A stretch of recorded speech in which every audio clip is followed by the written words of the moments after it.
Basically, it's another weekend at Walmart, as you can see.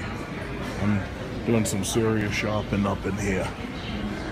Oh, and by the way, that soda isn't all for me because I try to stay away from soda and everything. I drink iced tea most of the time, and I'm not talking about the iced tea with the sugar, so don't judge me just by what you see in my Walmart cart.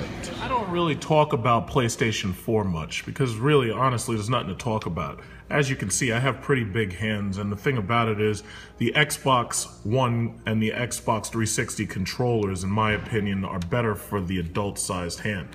These controllers are better for small little children hands and the Japanese. But the one thing I will say about the PlayStation 4, I will give it credit, because I like to give credit where credit is due, is the simple fact that because this system is so small, it's easier to transport. So if, let's say you're a kid and you go over another kid's house and you want to bring your PlayStation to play games, it's much easier to transport. The Xbox One, by comparison, is much too big and bulky. So that, I will say, Sony did a good job with. This is the Xbox One controller. It's bigger and it's bulkier for a big hand like mine. So when I put my thumb right here, it's actually much more comfortable to hold this thing. Because as you see, the way I grip it, it's a natural grip for me. It's much easier for me to hold it, and I prefer the Xbox One much more than I prefer the PS4. I liked the original PlayStation controller, but when I had to actually use the analog nub down here, that's when I hated it. I didn't like using the PS2 or the PS3. I just didn't really like the DualShock analog. So, you know, this is a personal preference.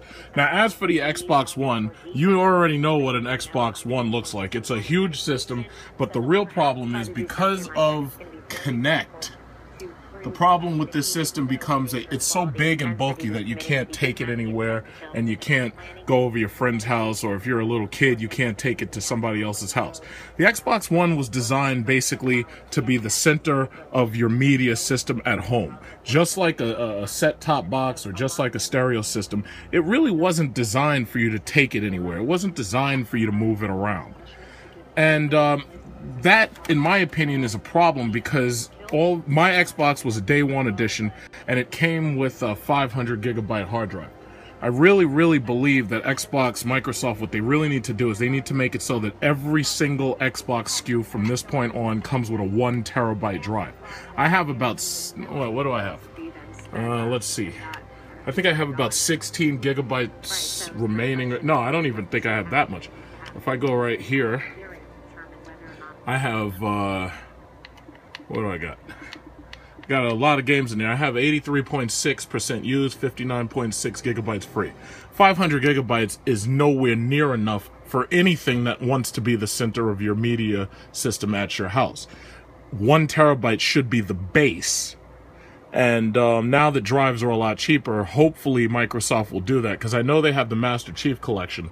But even with the Master Chief Collection, one of the SKUs that I saw had a 500 gigabyte hard drive. They need to make 1 terabyte the norm.